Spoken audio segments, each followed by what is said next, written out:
लोकसभा चुनाव अब सामने है। लोकसभा चुनाव में उत्तर प्रदेश की बात होती है कि उत्तर प्रदेश में 80 सीटों पर विभिन्न राजनीतिक दलों की नेताओं की निगाह है।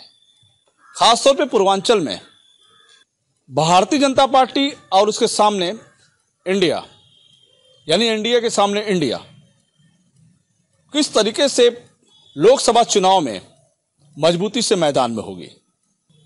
पूर्वांचल नहीं, प्रदेश ही नहीं, पूरे देश में लोकसभा चुनाव को लेकर छोटी बड़ी बैठकें शुरू हो चुकी है। हम बात करें बिहार की, बात करें दिल्ली की, बात करें लखनऊ की, बात करें बंगाल की या फिर किसी और राज्य की, सभी राज्यों में लोकसभा चुनाव की चर्चा हो रही है। सीटों के बंटवारे की बात तो उस वक्त होगी जब लोकसभा चुनाव नजदीक होगा।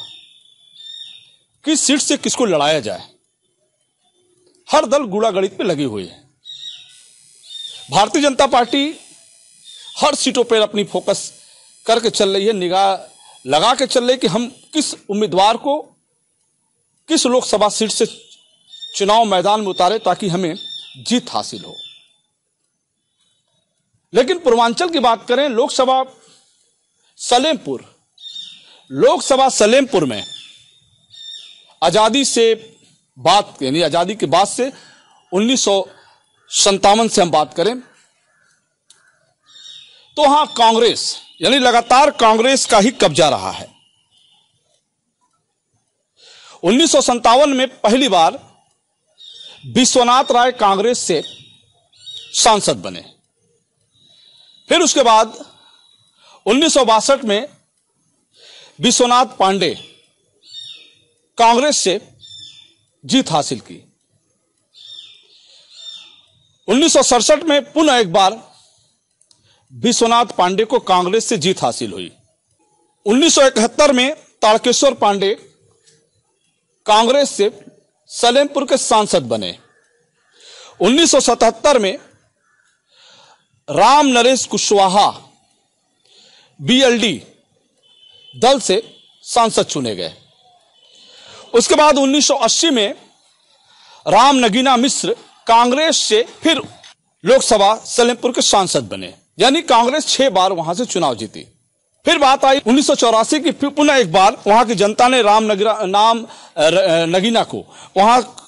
नगीना मिश्र को वहां से सांसद बनाया।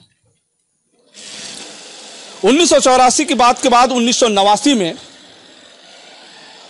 हरिकेवल जनता दल से सांसद बने।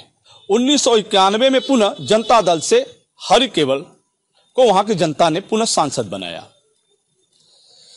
1996 में समाजवादी पार्टी से हरिवंश सहाय मैदान में आए और चुनाव जीतकर दिल्ली के सबसे बड़े सदन में पहुंचे। 1998 में फिर एक बार हरिकेवल प्रसाद को वहां की जनता ने मौका दिया। 1998 में एसएपी से हरिकेवल प्रसाद वहां के सांसद बने। 1999 में बहुजन समाज पार्टी से बब्बन राजभर को मौका मिला। फिर 2004 में समाजवादी पार्टी से हरिकेवल प्रसाद, फिर वहां की जनता ने उनको सांसद चुना। 2009 में बहुजन समाज पार्टी से रामाशंकर राजभर वहां के सांसद बने। यानी 1957 से लेकर 2009 तक 6 बार कांग्रेस, 2 बार जनता दल, 2 बार बसपा, 2 बार सपा और 2 बार अन्य राजनीतिक दलों का कब्जा रहा। उसके बाद तस्वीर चेंज हुई, मोदी लहर आई। फिर मोदी लहर में 2014 में वहां पहली बार, यानी 1957 के बाद 2014 में भारतीय जनता पार्टी से रविंद्र कुशवाहा चुनाव जीते। भारतीय जनता पार्टी को सबसे बड़ी उपलब्धि उस वक्त मिली जब 2014 में मोदी लहर में सलेमपुर के सांसद भाजपा से हुए। फिर 2014 के बाद 2019 का दौर आया।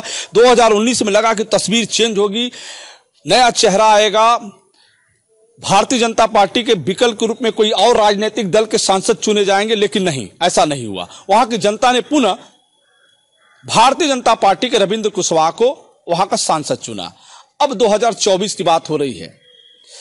2024 में कौन वहां से सांसद होगा यह वक्त की बात है, लेकिन सभी राजनीतिक दलों की निगाह सलेमपुर के निगाह पे, सलेमपुर के लोकसभा चुनाव पर होगी।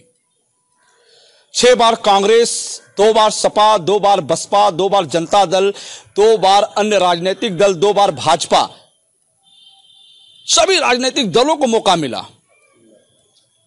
अब देखना यह होगा कि आगामी लोकसभा चुनाव में किस दल के सांसद को दिल्ली जाने का अवसर मिलेगा और लोकसभा की जनता यानी सलेमपुर की जनता किसे मौका देगी। वैसे वर्तमान समय की बात करें तो वर्तमान समय में वहां से विभिन्न राजनीतिक दलों के दावेदार ताबड़तोड़ मेहनत कर रहे हैं।